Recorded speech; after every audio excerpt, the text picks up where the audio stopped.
It's 2020. We're in the middle of a pandemic we didn't see coming.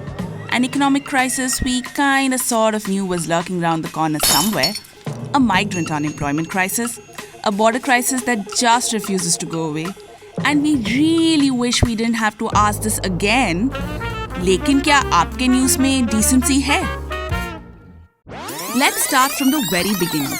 You know, as early as whenever the hunter-gatherer theory was first propagated and observed, women have found themselves at the center of many storms around the world and are often blamed for it. So much so that one may almost think that they are the ones with all the power, even when sometimes they're just fighting for equal ground or doing the best they can as a head of state, or when they're voicing their freedom of speech and expression, or just being an artist. It seems attacking women, especially on moral standards set by society, just doesn't require too much thinking. And now, a random ad about the Indian economy. हमारा GDP corona virus pandemic की वजह से 23% गिर चुका है, लेकिन कुछ economist का कहना है कि ये तो होना ही था। बट क्या इंडिया अगले 2 क्वार्टर में अपना रन रेट बढ़ा पाएगा? इस सवाल का जवाब ढूंढने के लिए हम चलते हैं सीधे अपने न्यूज की तरफ। श्रद्धा कपूर से He's talking about रिया, दीपिका अपने आप श्रुति मोदी, सिमोन और रकुल इन्हें कल बुलाया गया है। रवाना हो गई है by road. So why is it easy to vilify women? Imagine a spectrum. On one end you have pious, pure, the best. On the other end you have evil, diabolical, Hitler, the worst. In between you have various other colors ranging from light pastels to greys. Except of course if you are a woman. Then your acceptable range of existence ranges from and these days black magic doer. You probably already know why. It's everywhere, isn't it? The stereotypes in movies, in news, in songs, at home, all stemming from centuries of sexism that is difficult to root out, but not completely impossible. And now, a random ad about the pandemic of the century. India अब number 2 position पे पहुंच चुका है 50 लाख से ज्यादा cases के साथ। 80,000 से ज्यादा लोगों ने अपनी जान खो दी है।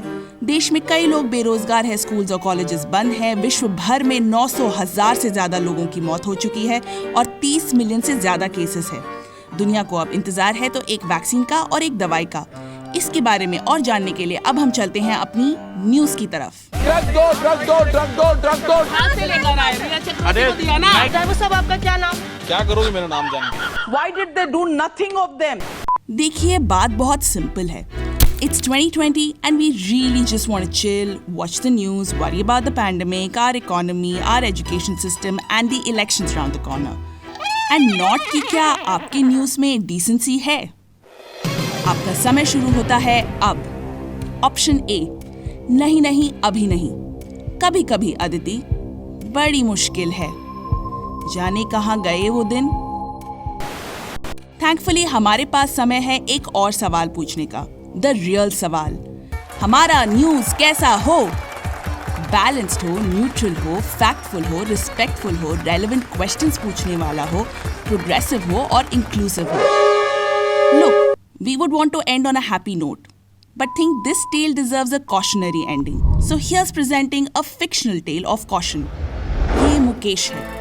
ये दिन भर न्यूज़ देखता था, शाम से लेकर रात तक। इसको बहुत लोगों ने समझाया लेकिन ये नहीं माना। और इस बीच इसको व्हाट्सएप पे फेक न्यूज़ और फॉरवर्ड्स पढ़ने की भी आदत लग गई। बहुत कोशिशों के बावजूद आखिर में मुकेश अपनी सारी डिसेंसी खो बैठा। क्या आपके न्यूज़ में डिसेंसी है? कुछ भी